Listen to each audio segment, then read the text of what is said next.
Welcome to a special live stream of The Rundown, commemorating the 85th anniversary of the legendary radio play H.G. Wells' 1897 classic science fiction story, War of the Worlds.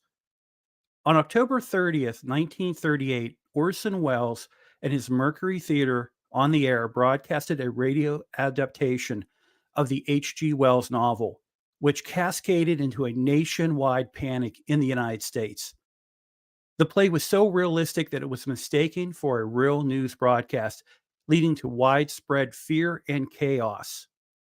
Throughout 1938, Americans were facing and reading news and listening to radio programs on the rising threat of fascist Germany and Imperial Japan.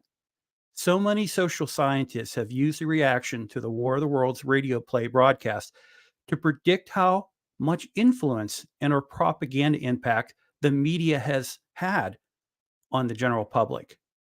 During this listening party, I'll take you back in time to explore the events leading up to the broadcast, its aftermath, and its lasting impact on popular American culture. I'll also discuss how the play has been adapted over the years and its influence on modern-day science fiction.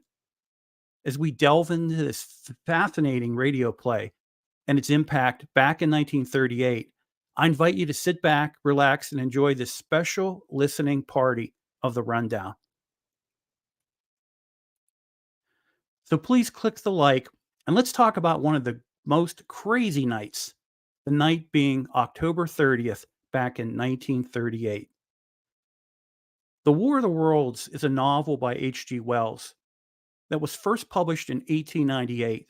The story is about an invasion of Earth by Martians who plan to conquer Earth with their superior technology. The events start at the end of the 19th century while Earth is being observed by Martians. Resources on Mars are running out, and the Martians plan to use the Earth as a feeding ground. The novel follows the story of an unnamed narrator who lives in a village just outside of London. In the earliest 20th century, he tells the story of the invasion and its aftermath, including his own narrow escape from the Martians' heat ray. The novel has been adapted into various forms of media over the years and has had a lasting impact on popular culture and science fiction fans like myself. As the novel, The War of the Worlds changes social Darwinisms by suggesting that all humanity, regardless of strength or social class, suffers collectively under the rule of the Martians.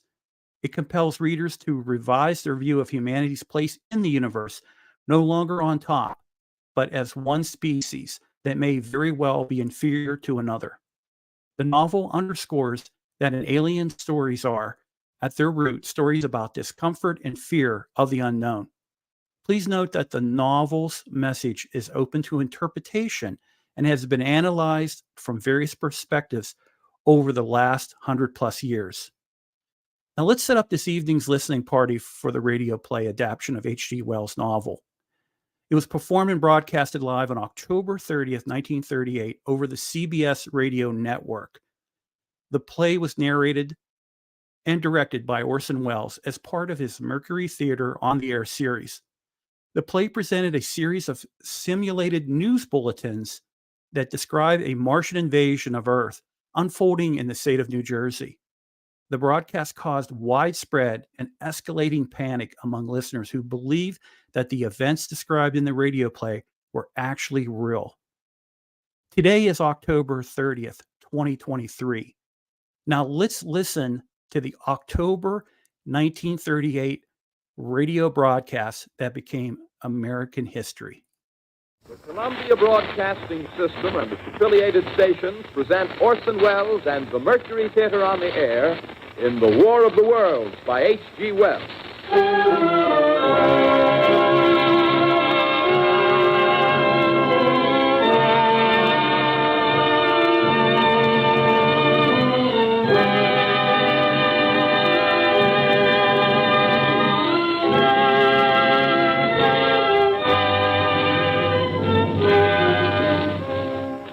Ladies and gentlemen, the director of the Mercury Theater and star of these broadcasts, Orson Welles. We know now that in the early years of the 20th century, This world was being watched closely by intelligences greater than man's, and yet as mortal as his own. We know now that as human beings busied themselves about their various concerns, they were scrutinized and studied, perhaps almost as narrowly as a man with a microscope might scrutinize the transient creatures that swarm and multiply in a drop of water. And with infinite complacence, people went to and fro over the earth about their little affairs, serene in the assurance of their dominion over this small, spinning fragment of solar driftwood, which by chance or design, man has inherited out of the dark mystery of time and space. Yet across an immense ethereal gulf, minds that are to our minds as ours are to the beasts in the jungle, intellects vast, cool, and unsympathetic, regarded this earth with envious eyes and slowly and surely drew their plans against us. In the 39th year of the 20th century came the Great Disillusionment. Near the end of October, business was better. The war scare was over. More men were back at work. Sales were picking up. On this particular evening, October 30th, the Crosley service estimated that 32 million people were listening in on radios. For the next 24 hours, not much change in temperature. A slight atmospheric disturbance of undetermined origin is reported over Nova Scotia, causing a low-pressure area to move down rather rapidly over the northeastern states, bringing a forecast of rain accompanied by winds of light gale force. Maximum temperature 66, minimum 48. This weather report comes to you from the Government Weather Bureau. We take you now to the Meridian Room in the Hotel Park Plaza in downtown New York, where you will be entertained by the music of Raymond Raquello and his orchestra.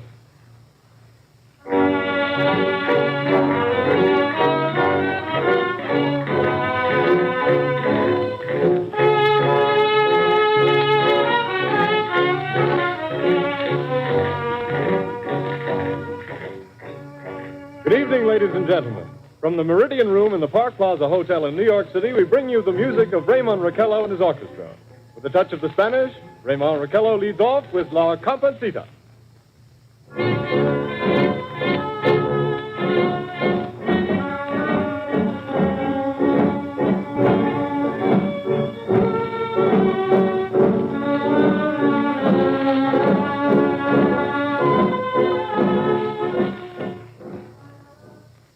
Ladies and gentlemen, we interrupt our program of dance music to bring you a special bulletin from the Intercontinental Radio News. At 20 minutes before 8 Central Time, Professor Farrell of the Mount Jennings Observatory, Chicago, Illinois, reports observing several explosions of incandescent gas occurring at regular intervals on the planet Mars. The spectroscope indicates the gas to be hydrogen and moving toward the Earth with enormous velocity. Professor Pearson of the observatory at Princeton confirms Farrell's observation and describes the phenomenon as, quote, like a jet of blue flame shot from a gun, unquote. We now return you to the music of Raymond Raquello, playing for you in the Meridian Room of the Park Plaza Hotel, situated in downtown New York.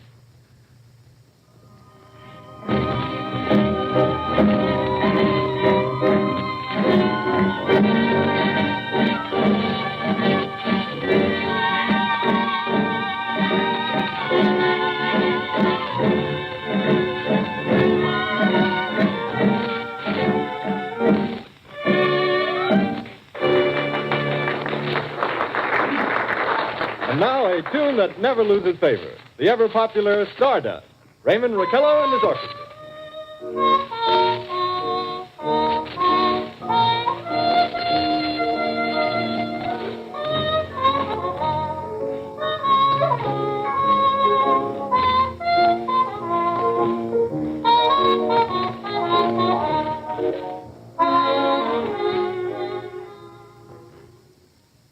Ladies and gentlemen, following on the news given in our bulletin a moment ago, the Government Meteorological Bureau has requested the large observatories of the country to keep an astronomical watch on any further disturbances occurring on the planet Mars.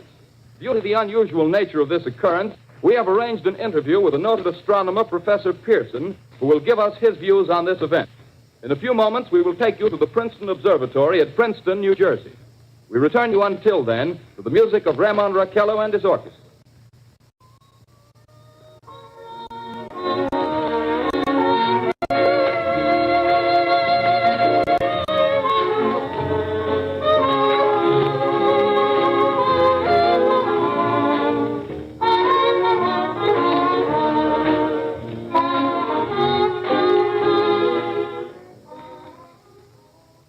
We are ready now to take you to the Princeton Observatory at Princeton, where Carl Phillips, our commentator, will interview Professor Richard Pearson, famous astronomer. We take you now to Princeton, New Jersey. Good evening, ladies and gentlemen. This is Carl Phillips speaking to you from the observatory at Princeton. I'm standing in a large semicircular room, pitch black except for an oblong split in the ceiling. Through this opening, I can see a sprinkling of stars that cast a kind of frosty glow over the intricate mechanism of the huge telescope. The ticking sound you hear is the vibration of the clockwork. Professor Pearson stands directly above me on a small platform, peering through the giant lens. I'll ask you to be patient, ladies and gentlemen, during any delay that may arise during our interview. Besides the ceaseless watch of the heavens, Professor Pearson may be interrupted by telephone or other communication. During this period, he is in constant touch with the astronomical centers of the world. Professor, may I begin our questions? At any time, Mr. Phillips. Professor, would you please tell our radio audience exactly what you see as you observe the planet Mars through your telescope? Nothing unusual at the moment, Mr. Phillips. A red disk swimming in a blue sea. Transverse stripes across the disk. Quite distinct now because Mars happens to be at the point nearest the Earth, in opposition, as we call it. In your opinion, what do these transverse stripes signify, Professor Pearson? Not canals, I can assure you, Mr. Phillips. They... Although that's the popular conjecture of those who imagine Mars to be inhabited. From a scientific viewpoint, the stripes are merely the result of atmospheric conditions peculiar to the planet. Then you're quite convinced, as a scientist, that living intelligence as we know it does not exist on Mars? I'd say the chances against it are 1,000 to 1. And yet, how do you account for these gas eruptions occurring on the surface of the planet at regular intervals? Phillips, I cannot account for it. By the way, Professor, for the benefit of our listeners, how far is Mars from the Earth? Approximately 40 million miles. Well, that seems a safe enough distance. Just a moment, ladies and gentlemen. Someone has just handed Professor Pearson a message. While he reads it, let me remind you that we are speaking to you from the observatory in Princeton, New Jersey, where we are interviewing the world-famous astronomer, Professor Pearson. One moment, please. Professor Pearson has passed me a message which he has just received. Professor, may I read the message to the listening audience? Certainly, Mr. Phillips. Ladies and gentlemen, I shall read you a wire addressed to Professor Pearson from Dr. Gray of the Natural History Museum, New York. Quote, 9:15 p.m. Eastern Standard Time. Seismograph registered shock of almost earthquake intensity occurring within a radius of 20 miles of Princeton. Please investigate. Signed, Lloyd Gray, Chief of Astronomical Division. Unquote. Professor Pearson, could this occurrence possibly have something to do with the disturbances observed on the planet Mars? Hardly, Mr. Phillips. This is probably a meteorite of unusual size, and its arrival at this particular time is merely a coincidence. However, we shall conduct a search as soon as daylight permits. Thank you, Professor. Ladies and gentlemen, for the past 10 minutes, we've been speaking to you from the observatory at Princeton, bringing you a special interview with Professor Pearson, noted astronomer. This is Carl Phillips speaking. We are returning you now to our New York studio.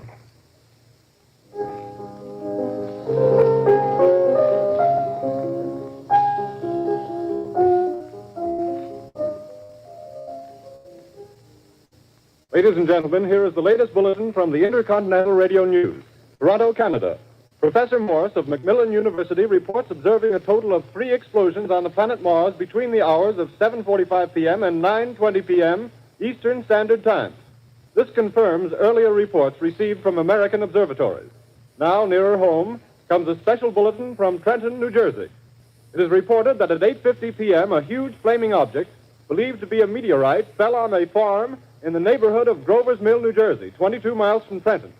The flash in the sky was visible within a radius of several hundred miles, and the noise of the impact was heard as far north as Elizabeth. We have dispatched a special mobile unit to the scene, and we'll have our commentator, Carl Phillips, give you a word picture of the scene as soon as he can reach there from Princeton. In the meantime, we take you to the Hotel Martinet in Brooklyn, where Bobby Millette and his orchestra are offering a program of dance music.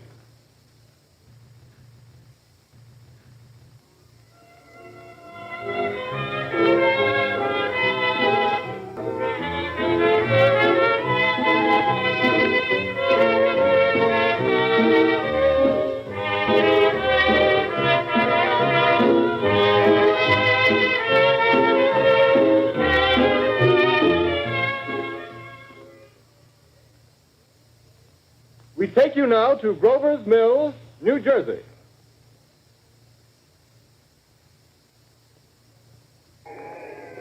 Ladies and gentlemen, this is Carl Phillips again, out at the Wilmot Farm, Grover's Mill, New Jersey. Professor Pearson and myself made the 11 miles from Princeton in 10 minutes. Well, I hardly know where to begin. To paint for you a word picture of a strange scene before my eyes, but something out of a modern Arabian Nights. Well, I just got here. I haven't had a chance to look around yet. I guess that's it. Yes, I guess that's the thing directly in front of me. Half buried in a vast pit. Must have struck with terrific force. The ground is covered with splinters of a tree. It must have struck on its way down. But I can see the object itself doesn't look very much like a meteor. At least not the meteors I've seen. It looks more like a huge cylinder. Has a diameter of, what would you say, Professor Pearson? What's that? What would you say, what's the diameter of this? About 30 yards. About 30 yards. The metal on the sheath is, well, I've never seen anything like it. The color is sort of yellowish white. There's curious spectators now are pressing close to the object in spite of the efforts of the police to keep them back. Getting in front of my line of vision. Would you mind standing one side, please? While the police are pushing the crowd back.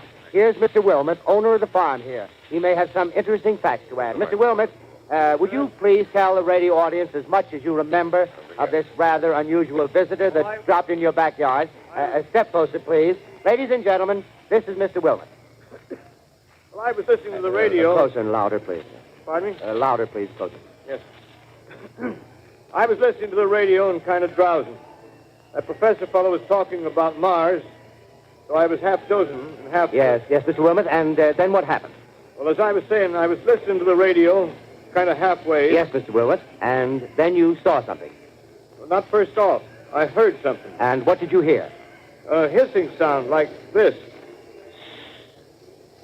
Kind of like a 4th of July rocket. Yes, then what? I turned my head out the window and would have sworn I was asleep and dreaming. Yes? I seen a kind of greenish streak and then zingo. Something smacked the ground, knocked me clear out of my chair. Well, were you frightened, Mr. Wilmot? Well, I ain't quite sure. I reckon I was kind of riled. Well, thank you, Mr. Wilmot. Thank you very much. Yeah, you want me to No, talk that's some quite more? all right. That's plenty. Ladies and gentlemen, you've just heard Mr. Wilmot, owner of the farm where this thing has fallen. I wish I could convey the atmosphere, the background of this fantastic scene. Hundreds of cars are parked in a field in back of us, and the police are trying to rope off the roadway leading into the farm, but it's no use. They're breaking right through. The car's headlights throw an enormous spotlight on the pit where the object's half buried. Now, some of the more daring souls now are venturing near the edge. The silhouettes stand out against the metal sheen. One man wants to touch the thing. He's having an argument with the policeman. Now, the policeman wins. Now, ladies and gentlemen, there's something I haven't mentioned in all this excitement, but it's becoming more distinct. Perhaps you've caught it already on your radio. Listen, please. Do you hear it? It's a curious humming sound that seems to come from inside the object. I'll move the microphone nearer. Here. Now, we're not more than 25 feet away. Can you hear it now? Professor Pearson, Yes, Mr. Grover. can you tell us the meaning of that scraping noise inside the thing? Possibly the unequal cooling of its surface. I say, do you still think it's a meteor, Professor? I don't know what to think. The metal casing is definitely extraterrestrial. Not found on this Earth. Friction with the Earth's atmosphere usually tears holes in a meteorite. This thing is smooth, and you can see its cylindrical Just a minute. shape. Something's happening. Ladies and gentlemen, this is terrific. This end of the thing is beginning to flake off. The top is beginning to rotate like a screw, and this thing must be hollow. Keep those men back. Keep back there. Keep those idiots back. Ladies, Off. The top floor! Look out there! Stand back! Ladies and gentlemen, this is the most terrifying thing I've ever witnessed. Wait a minute. Someone crawling someone or something. I can see turning out of that black hole two luminous discs. The eyes, it might be a face, might be almost... Good heavens, something wriggling out of the shadow like a gray snake. Now it's another one, and another one, and another one. They look like tentacles to me. Oh, yeah, I can see the thing's body. Now it's large as a bear. It glistens like wet leather, but its face, ladies and gentlemen, it's indescribable. I can hardly force myself to keep looking at it. It's so awful. The eyes are black, and they gleam like a serpent. The mouth is kind of V-shaped with saliva dripping from its rimless lips. It seems to quiver and pulsate, and the monster or whatever it is can hardly move. It seems weighed down by possibly gravity or something. The thing's rising up now, and the crowd falls back. They've seen plenty. The most extraordinary experience, ladies and gentlemen. I can't find words. Well, I'll pull this microphone with me as I talk. I'll have to stop the description until I can take a new position. Hold on, will you please? I'll be right back in a minute.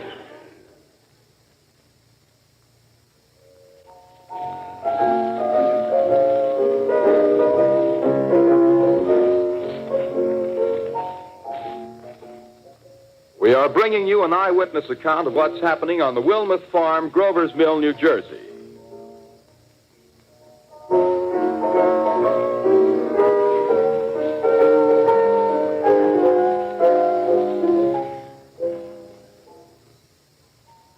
We now return you to Carl Phillips at Grover's Mill. Ladies and gentlemen, am I on? Ladies and gentlemen, here I am, back of a stone wall that adjoins Mr. Wilmuth's garden. From here, I get a sweep of the whole scene. I'll give you every detail as long as I can talk and as long as I can see. More state police have arrived. They're drawing up a cordon in front of the pit. About 30 of them. No need to push the crowd back now. They're willing to keep their distance. The captain's conferring with someone. Can't quite see who. Oh, yes, I believe it's Professor Pearson. Yes, it is. Now they've parted, and the professor moves around one side, studying the object while the captain and two policemen advance with something in their hands. I can see it now. It's a white handkerchief tied to a pole. Flag of truce. If those creatures know what that means, what anything means. Wait a minute, something's happening. A humped shape is rising out of the pit. I can make out a small beam of light against a mirror. What's that? There's a jet of flame springing from the mirror, and it leaps right at the advancing men. It strikes them head on. Oh, Lord, they're turning into flames. Now the whole field's caught up by the woods, the barns, the gas spreading everywhere. It's coming this way now, about 20 yards to my right.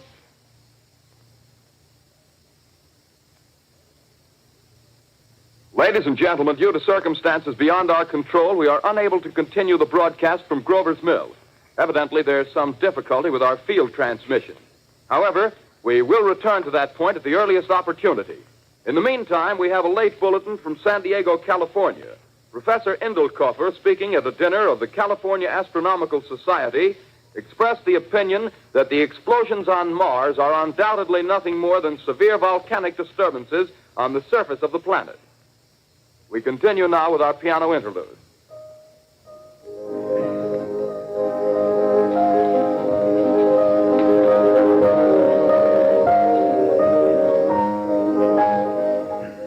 Ladies and gentlemen, I've just been handed a message that came in from Grover's Mill by telephone. Just one moment, please. At least 40 people, including 6 state troopers, lie dead in a field east of the village of Grover's Mill. Their bodies burned and distorted beyond all possible recognition. The next voice you hear will be that of Brigadier General Montgomery Smith, commander of the state militia at Trenton, New Jersey.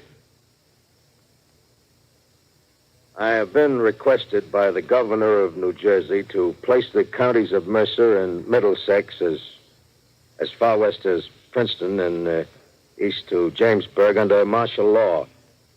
No one will be permitted to enter this area except by a special pass issued by state or military authorities. 4 companies of state militia are proceeding from Trenton to Grover's Mill and will aid in the evacuation of homes within the range of military operations. Thank you. You have just been listening to General Montgomery Smith, commanding the state militia at Trenton.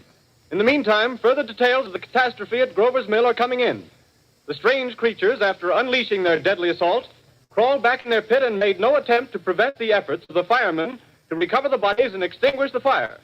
The combined fire departments of Mercer County are fighting the flames which menace the entire countryside. We have been unable to establish any contact with our mobile unit at Grover's Mill, but we hope to be able to return you there at the earliest possible moment. In the meantime, we take you to... Just one moment, please. Ladies and gentlemen, I have just been informed that we have finally established communication with an eyewitness of the tragedy. Professor Pearson has been located at a farmhouse near Grover's Mill, where he has established an emergency observation post. As a scientist, he will give you his explanation of the calamity. The next voice you hear will be that of Professor Pearson, brought to you by direct wire. Professor Pearson. Of the creatures in the rocket cylinder at Grover's Mill, I can give you no authoritative information, either as to their nature, their origin, or their purposes here on Earth. Of their destructive instrument, I might venture some conjectural explanation. For want of a better term, I shall refer to the mysterious weapon as a heat ray. It's all too evident that these creatures have scientific knowledge far in advance of our own. It's my guess that in some way they are able to generate an intense heat in a chamber of practically absolute non-conductivity. This intense heat they project in a parallel beam against any object they choose by means of a polished parabolic mirror of unknown composition, much as the mirror of a lighthouse projects a beam of light. That is my conjecture of the origin of the heat ray. Thank you, Professor Pearson. Ladies and gentlemen, here is a bulletin from Trenton. It is a brief statement informing us that the charred body of Carl Phillips has been identified in the Trenton hospital. Now, here's another bulletin from Washington, D.C. The Office of the Director of the National Red Cross reports 10 units of Red Cross emergency workers have been assigned to the headquarters of the state militia, stationed outside of Grover's Mill, New Jersey. Here's a bulletin from State Police, Princeton Junction. The fires at Grover's Mill and vicinity are now under control. Scouts report all quiet in the pit, and there is no sign of life appearing from the mouth of the cylinder. Now, ladies and gentlemen, we have a special statement from Mr. Harry McDonald, Vice President in charge of operations. We have received a request from the state militia of Trenton to place at their disposal our entire broadcasting facilities. In view of the gravity of the situation, and believing that radio has a responsibility to serve in the public interest at all times, we are turning over our facilities to the state militia at Trenton. We take you now to the field headquarters of the state militia near Grover's Mill, New Jersey. This is Captain Lansing of the Signal Corps, attached to the state militia, now engaged in military operations in the vicinity of Grover's Mill. Situation arising from the reported presence of certain individuals of unidentified nature is now under complete control. The cylindrical object, which lies in a pit directly below our position, surrounded on all sides by 8 battalions of infantry, without heavy field pieces, but adequately armed with rifles and machine guns. All cause for alarm, if such cause ever existed, is now entirely unjustified. Things, whatever they are, do not even venture to poke their heads above the pit. I can see their hiding place plainly in the glare of the searchlights here. With all their reported resources, these creatures can scarcely stand up against heavy machine gun fire. Anyway, it's an interesting outing for the troops. I can make out their khaki uniforms crossing back and forth in front of the lights. Looks almost like a real war. There appears to be some slight smoke in the woods bordering the Millstone River, probably fire started by campers. Well, we ought to see some action soon. One of the companies is deploying on the left flank. A quick thrust and it'll all be over. Now, wait a minute. I see something on top of the cylinder. No, it's nothing but a shadow. Now the troops are on the edge of the Wilmot Farm. 7,000 armed men closing in on an old metal tube. A tub, rather. Well, wait, that wasn't a shadow. It's something moving. Solid metal, kind of a shield-like affair rising up out of the cylinder. It's going higher and higher. What? It's standing on legs, actually rearing up on a sort of metal framework. Now it's reaching above the trees and the searchlights are on it. Hold on.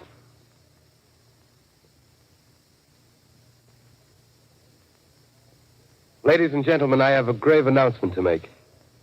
Incredible as it may seem, both the observations of science and the evidence of our eyes lead to the inescapable assumption that those strange beings who landed in the Jersey farmlands tonight are the vanguard of an invading army from the planet Mars. The battle which took place tonight at Grover Mills has ended in one of the most startling defeats ever suffered by an army in modern times. 7,000 men armed with rifles and machine guns pitted against a single fighting machine of the invaders from Mars. 120 known survivors. The rest strewn over the battle area from Grover's Mill to Plainsboro, crushed and trampled to death under the metal feet of the monster, or burned to cinders by its heat ray.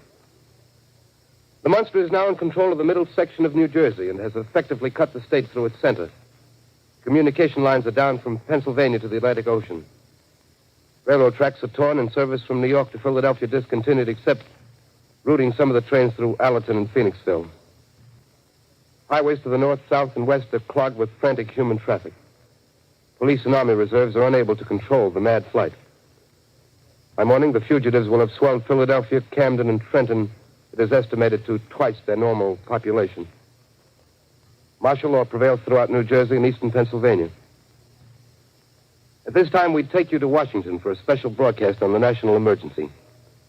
The Secretary of the Interior. Citizens of the nation, I shall not try to conceal the gravity of the situation that confronts the country, nor the concern of your government in protecting the lives and property of its people. However, I wish to impress upon you, private citizens and public officials, all of you, the urgent need of calm and resourceful action. Fortunately, this formidable enemy is still confined to a comparatively small area, and we may place our faith in the military forces to keep them there. In the meantime, placing our faith in God, we must continue the performance of our duties, each and every one of us, so that we may confront this destructive adversary with a nation united, courageous, and consecrated to the preservation of human supremacy on this earth. I thank you. You have just heard the Secretary of the Interior speaking from Washington.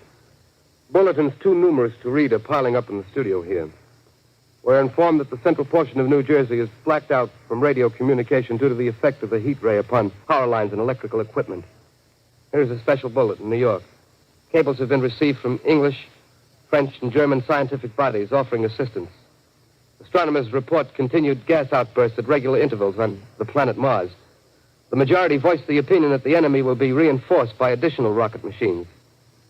There have been several attempts made to locate Professor Pearson of Princeton, who has observed Martians at close range.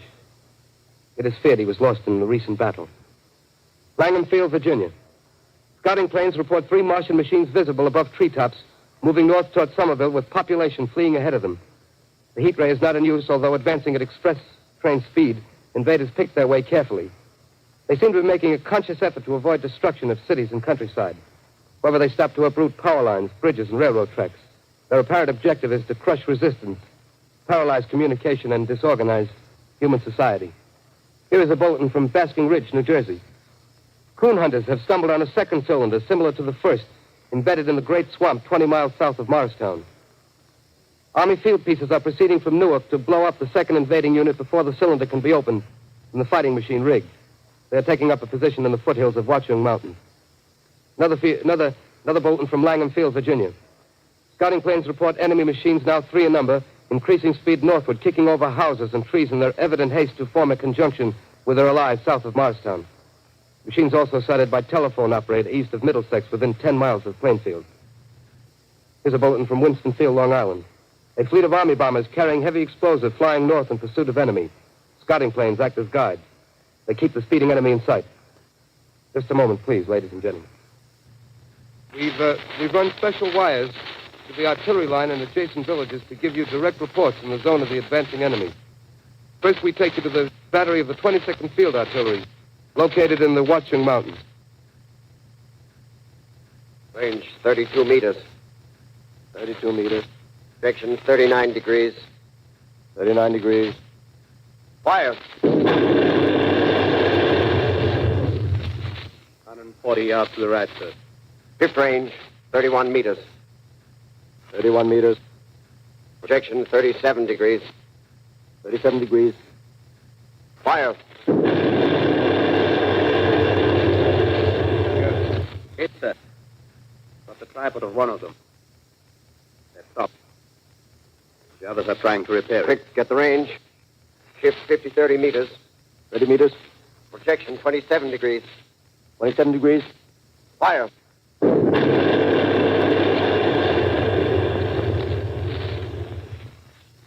Can't see the cell land, sir. Letting off a smoke. What is it? Black smoke, sir. Moving this way. Lying close to the ground. Moving fast. Put on gas mask. Ready to fire. Shift to 24 meters. 24 meters. Projection 24 degrees. 24 degrees. Fire.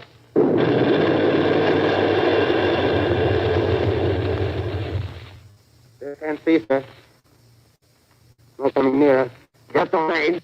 23 meters. 23 meters. 23 meters. 22 degrees. 22 degrees.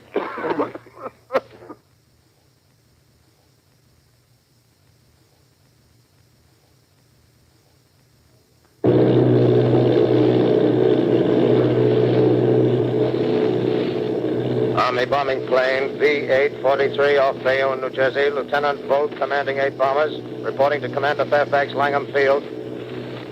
This is Volt reporting to Commander Fairfax, Langham Field.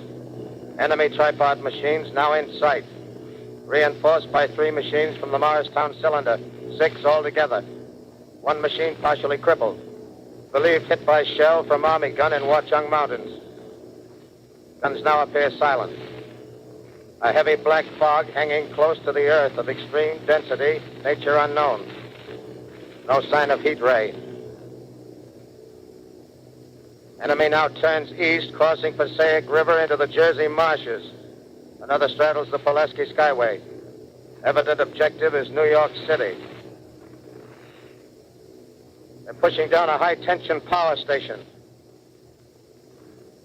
Machines are close together now, and we're ready to attack. Planes circling, ready to strike. 1,000 yards, and we'll be over the first. 800 yards.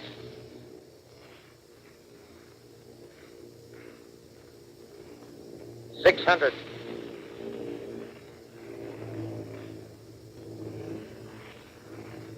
400. 200.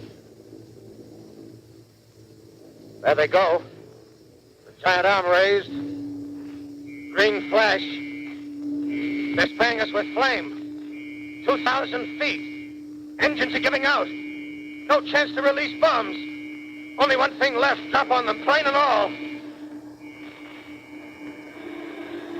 We're diving on the first one. Now the engine's gone. 8.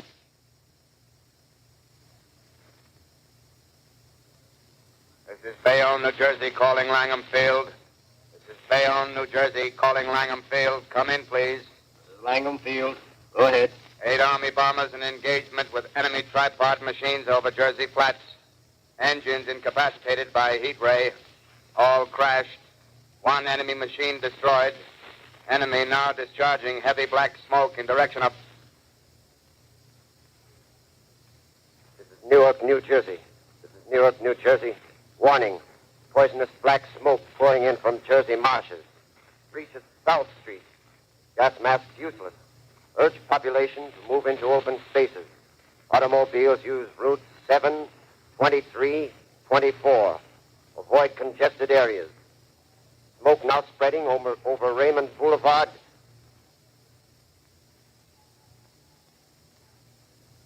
X2L calling CQ, 2X2L calling CQ, 2X2L calling 8X3R. Come in, please. This is 8X3R coming back at 2X2L. How's reception? How's reception? K, please. Where are you, 8X3R? What's the matter? Where are you?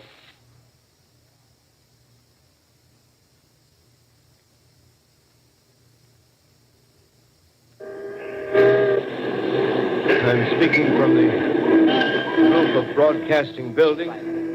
I'm speaking from the roof of Broadcasting Building, New York City. The bells you hear are ringing to warn the people to evacuate the city as Martians approach.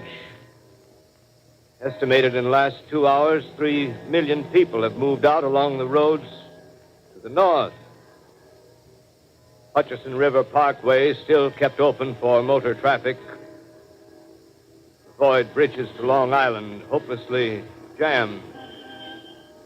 All communication with Jersey Shore closed 10 minutes ago. No more defenses. Our army is wiped out. Artillery, Air Force, everything wiped out. This may be the last broadcast. We'll stay here to the end. People are holding service here below us in the cathedral. Now I look down the harbor, all manner of boats, overloaded with fleeing population pulling out from docks. Streets are all jammed. Noise in crowds like New Year's Eve in city.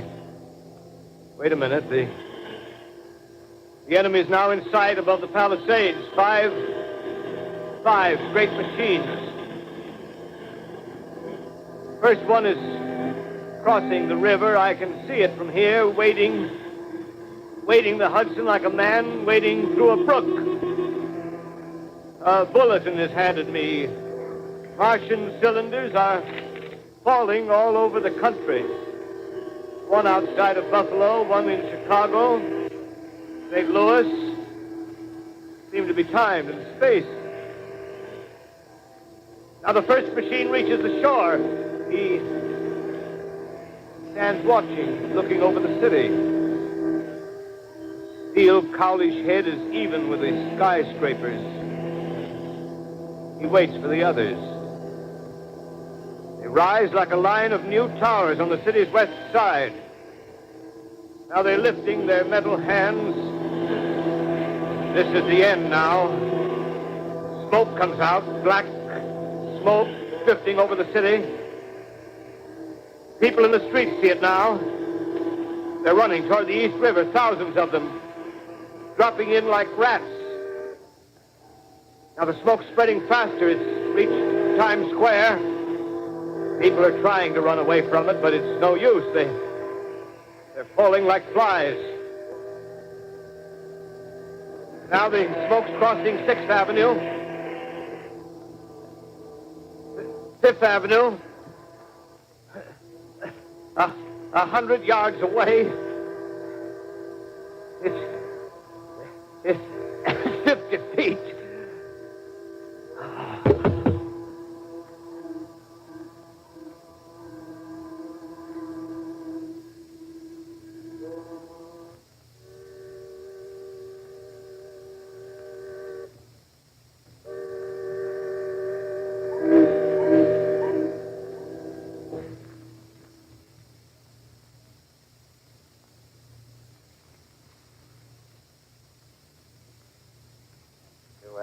X2L calling CQ. 2X2L calling CQ. 2X2L calling CQ, New York. Isn't there anyone on the air? Isn't there anyone on the air? Isn't there anyone? 2X2L.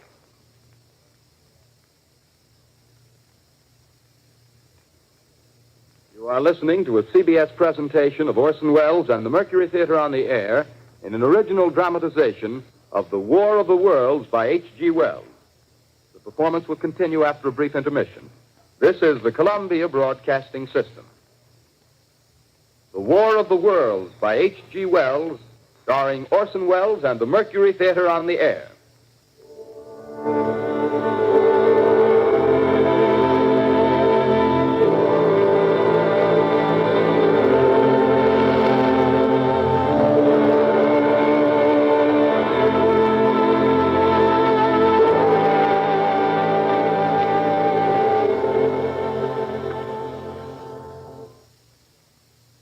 As I set down these notes on paper, I'm obsessed by the thought that I may be the last living man on Earth. I've been hiding in this empty house near Grover's Mill, a small island of daylight cut off by the black smoke from the rest of the world. All that happened before the arrival of these monstrous creatures in the world now seems part of another life. A life that has no continuity with the present. Furtive existence of the lonely derelict who pencils these words on the back of some astronomical notes bearing the signature of Richard Pearson. I look down at my blackened hand and I try to connect them with a professor who lives at Princeton and who, on the night of October 20th, glimpsed through his telescope an orange splash of light on a distant planet. My wife, my colleagues, my students, my books, my observatory, my world. Where are they? Did they ever exist? Am I Richard Pearson? What day is it? Do days exist without calendars? Does time pass when there are no human hands left to wind the clocks? Writing down my daily life, I tell myself I shall preserve human history between the dark covers of this little book that was meant to record the movements of the stars. But to write, I must live, and to live, I must eat. Find molded bread in the kitchen and an orange not too spoiled to swallow. Keep watch at the window. Time to time, I catch sight of a Martian above the black smoke. Smoke still holds the house in its black coil, but at length there's a hissing sound, and suddenly I see a Martian mounted on his machine, spraying the air with a jet of steam as if to dissipate the smoke. I watch in a corner as his huge metal legs nearly brush against the house. Exhausted by terror, I fall asleep. Morning. Morning. Sun streams in the window. Black cloud of gas is lifted, and the scorched meadows to the north look as though a black snowstorm had passed over them. I venture from the house. I make my way to a road, no traffic. Here and there, a wrecked car, baggage overturned, a blackened skeleton. Push on north. For some reason, I feel safer trailing these monsters than running away from them. And I keep a careful watch. I've seen the Martians feed. Should one of their machines appear over the top of trees, I'm ready to fling myself flat on the earth. Come to a chestnut tree. October. Chestnuts are ripe. Fill my pockets. Just keep alive. 2 days I wander in a vague northerly direction through a desolate world. Finally, I notice a living creature. A small red squirrel in a beech tree. I stare at him and wonder. He stares back at me. I believe at that moment the animal and I shared the same emotion. Joy of finding another living being. Push on north. I find dead cows in a brackish field, and beyond the charred ruins of a dairy and a silo remain standing guard over the wasteland like a lighthouse, deserted by the sea. Astride the silo perches a weathercock. The arrow points north. North. Next day, I come to a city. City vaguely familiar in its contours, yet its buildings strangely dwarfed and leveled off as if if a giant had sliced off its highest towers with a capricious sweep of his hand. Reached the outskirts, I found Newark. Newark, undemolished but humbled by some whim of the advancing Martians. Presently, with an odd feeling of being watched, I caught sight of something crouching in a doorway. I made a step towards it, and it rose up and became a man. A man armed with a large knife. Stop! Where do you come from? I come from many places. A long time ago, from Princeton. Princeton, huh? That's near Grover's Mill. Yes. Grover's Mill. There's no food here. This is my country. All this end of town down the river. There's only food for one. Which way are you going? I don't know. I guess I'm looking for people. Hey, what was that? Did we hear something just then? No, only a bird. A live bird. Yeah. You get to know that birds have shadows these days. Hey, we're in the open here. Let's crawl in this doorway here and talk. Have you seen any Martians? No. They're going over to New York. Night, the sky's alive with their lights, just as if people were still living in it. By daylight, you can't see them. 5 days ago, a couple of them carried something big across the flats from the airport. I think they're learning how to fly. Fly? Yeah, fly. Then it's all over with humanity. Stranger, there's still you and I. 2 of us left. Yeah. They got themselves in solid. They wrecked the greatest country in the world. Those green stars, they're probably falling somewhere every night. They've only lost one machine. There isn't anything to do. We're done. We're licked. Where were you? You're in a uniform. Yeah, what's left of it. I was in the militia. National Guard. That's good. There wasn't any war. Any more than there's war between men and ants. Yes, but we're eatable ants. I found that out. What'll they do to us? I thought it all out. Right now, we're caught as we're wanted. A Martian only has to go a few miles to get a crowd on the run. But they won't keep on doing that. They'll begin catching us systematic, like keeping the best and storing us in cages and things. They haven't begun on us yet. Not begun? Not begun. All that's happened so far is because we don't have sense enough to keep quiet. Bothering them with guns and such stuff and losing our heads and rushing off in crowds. No, instead of our rushing around blind, we got to fix ourselves up according to the way things are now. Cities, nations, civilization, progress. Yes, but if that's so, what is there to live for? Well, there won't be any more concerts for 1,000,000 years or so, and no nice little dinners at restaurants. If it's amusement you're after, I guess the game's up. What is there left? Life, that's what. I want to live. Yeah, and so do you. We're not going to be exterminated. And I don't mean to be caught either. Tamed and fattened and bred like an ox. What are you going to do? I'm going on. Right under their feet. I got a plan. We men as men, we're finished. We don't know enough. We got to learn plenty before we got a chance. We've got to live and keep free while we learn, see? I've thought it all out, see? Well, tell me the rest. Well, it isn't all of us that are made for wild beasts. That's what it got to. That's what it got to be. That's why I watched you. Watched you. All those little office workers that used to live in these houses. They be no good. They haven't any stuff in them.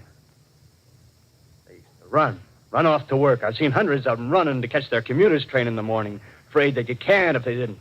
Running back at night, afraid they wouldn't be in time for dinner. Lives insured and a little invested in case of accidents. Yeah, and on Sundays, worried about the hereafter. Well, the Martians, they'll be a godsend for those guys.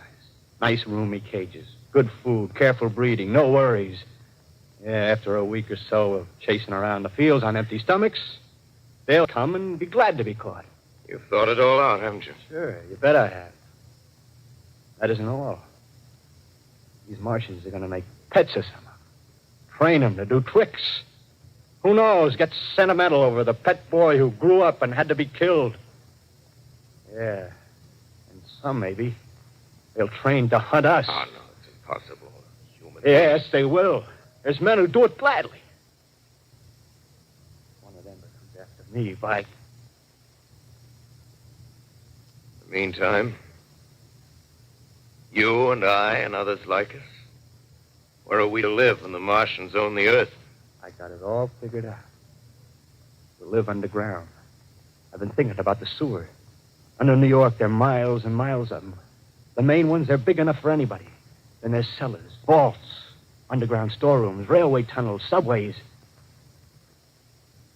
You're beginning to see, huh? We'll get a bunch of strong men together. No weaklings. That rubbish, out. As you meant me to go. All right. Give you a chance, didn't I? Won't quarrel about that. Go on. Well, we got to make safe places for us to stay in, see? Get all the books we can. Science books. That's where men like you come in, see? We raid the museums. We'll even spy on the Martians. May not be so much we have to learn before... Listen. Just imagine this. 4 or 5 of their own fighting machines suddenly start off. Heat rays right and left. Not a Martian in them. Not a Martian in them, see? But men. Men who've learned the way how. May even be in our time. Gee. Imagine having one of them lovely things with its heat ray wide and free. We'd turn it on Martians. We'd turn it on men. We'd bring everybody down on their knees. That's your plan. You, me, a few more of us. We'd own the world. I see. Hey, what's the matter? Where you going? Not to your world. Bye, stranger. Well, after parting with the artilleryman, I came at last to the Holland Tunnel. I entered that silent tube, anxious to know the fate of the great city on the other side of the Hudson. Cautiously, I came out of the tunnel and made my way up Canal Street. Reached 14th Street, and there again were black powder and several bodies and an evil, ominous smell from the gratings of the cellars of some of the houses. I wandered up through the 30s and 40s, stood alone on Times Square, caught sight of a lean dog running down 7th Avenue with a piece of dark brown meat in his jaws and a pack of starving mongrels at his heels. Made a wide circle around me as though he feared I might prove a fresh competitor. Walked up Broadway in the direction of that strange powder, past silent shop windows, displaying their mute wares to empty sidewalks. Past the Capitol Theater, silent, dark. Past a shooting gallery where a row of empty guns faced an arrested line of wooden ducks. Near Columbus Circle, I noticed models of 1939 motor cars in the showrooms facing empty streets. Over the top of the General Motors building, I watched a flock of black birds circling in the sky. Hurried on. Suddenly, I caught sight of the hood of a Martian machine, standing somewhere in Central Park, gleaming in the late afternoon sun. An insane idea. I rushed recklessly across Columbus Circle and into the park. I climbed a small hill above the pond at 60th Street, and from there I could see standing in a silent row along the mall 19 of those great metal titans, their cowls empty, their steel arms hanging listlessly by their sides. I looked in vain for the monsters that inhabit those machines. Suddenly, my eyes were attracted to the immense flock of black birds that hovered directly below me. They circled to the ground. And there before my eyes, stark and silent, lay the Martians with the hungry birds pecking and tearing brown shreds of flesh from their dead bodies. Later, when their bodies were examined in laboratories, it was found that they were killed by the putrefactive and disease bacteria against which their systems were unprepared. Plain, after all, man's defenses had failed. By the humblest thing that God, His wisdom, has put upon this earth. Before the cylinder fell, there was a general persuasion that through all the deep of space, no life existed beyond the petty surface of our minute sphere. Now we see further. Dim and wonderful is the vision I've conjured up in my mind of life spreading slowly from this little seedbed of the solar system throughout the inanimate vastnesses of sidereal space. But a remote dream, maybe that the destruction of the Martians is only a reprieve to them and not to us. The future ordained, perhaps. Strange it now seems to sit in my peaceful study at Princeton, writing down this last chapter of the record, begun at a deserted farm in Grover's Mill. Strange to watch children playing in the streets. Strange to see young people strolling on the green where the new spring grass heals the last black scars of a bruised earth. Strange to watch the sightseers enter the museum where the dissembled parts of a Martian machine are kept on public view. Strange when I recall the time when I first saw it.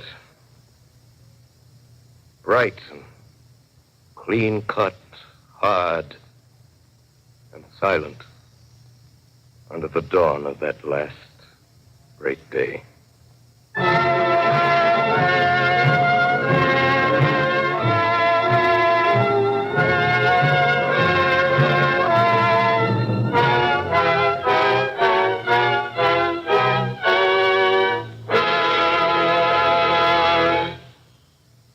This is Orson Welles, ladies and gentlemen.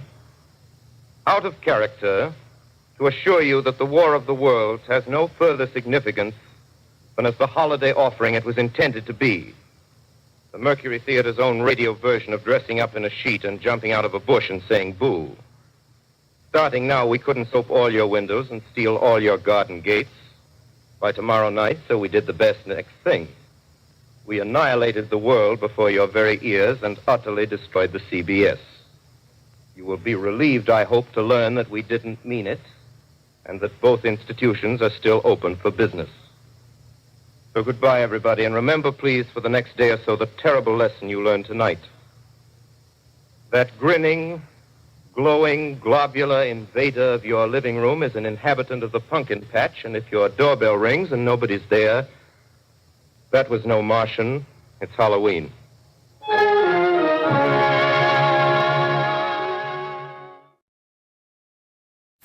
All kinds of people reacted in all kinds of ways. For example, John Barrymore, the very famous American actor, this I know to be true, was listening to the broadcast, and although he was a friend of mine, ceased to identify me with the show and believed implicitly that America had fallen to the Martians. And hearing this on his radio, rushed out into his backyard where he kept 10 Great Danes in a kennels and released the dogs, giving them their freedom, crying to them as they ran in all directions of the compass, "The world has fallen, fend for yourselves." And I still meet people all over the place, everywhere in the world, who've had experiences, bitter or otherwise, as a result of our little experiment in broadcasting. Just the other day, I was coming here to England on the ferry, and some people were in the next compartment on the boat. The boat train said to me, "There you are, Orson. Well, you sure scared us. We were on our honeymoon. My wife and I."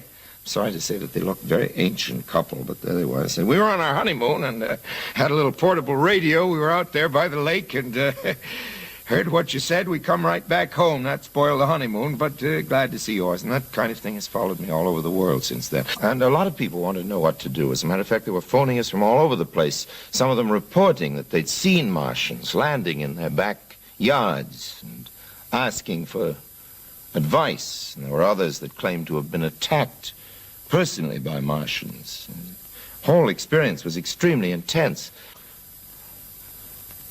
I suppose we had it coming to us because, in fact, we weren't as innocent as we meant to be when we did the Martian broadcast. We were fed up with the way in which everything that came over this new magic box, the radio, was being swallowed. People, you know, do suspect what they read in the newspapers and what people tell them, but when the radio came, and I suppose now television, anything that came through that new machine was believed. So in a way, our broadcast was an assault on the credibility of that machine. We wanted people to understand that they shouldn't take any opinion predigested, and they shouldn't swallow everything that came through the tap, whether it was radio or not.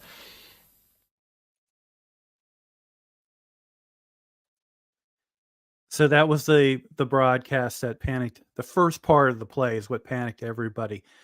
The reason why I wanted to rebroadcast this, one of the debates that goes around is regarding artificial intelligence, especially related to deep fakes. 1938, a radio broadcast panicked a nation. And we're now in a technology advancement where a deep fake could create a similar panic situation. So I think it's important to listen to this broadcast and understand its impact psychologically, socially, and also on a nation at that time to spread fear and also create panic, and to think about where we are today when it comes to deep fake and generated news that can force people to panic and to also think something that's happening that's really not happening. Thank you, Carl. Thank you very much. I really appreciate that. So I love this broadcast. I'm a science fiction nut, but I really enjoy this type of radio play and also to the history behind it. Now, before I end the stream, let me cover what you'll experience watching and participating on the Rundown live stream. On the Rundown, you'll have the opportunity to comment and post your opinions on current news topics and top professional and social trends. Now, the news topics that will be covered will avoid controversial and partisan political opinions as well as positions. And trends will come from business, professional, technology, and science. So I look forward to having each and every one watching the Rundown and participating during the live stream. Now, the Rundown will be relaunching the live stream starting this Saturday, November 4th at 9 a.m. Eastern Daylight Time. And live streams will be broadcasted on LinkedIn, X, formerly known as Twitter, and on the Rundown channel on YouTube. Okay, have a great rest of your evening, night, morning, afternoon, no matter where you're coming from and watching this live stream. Don't panic.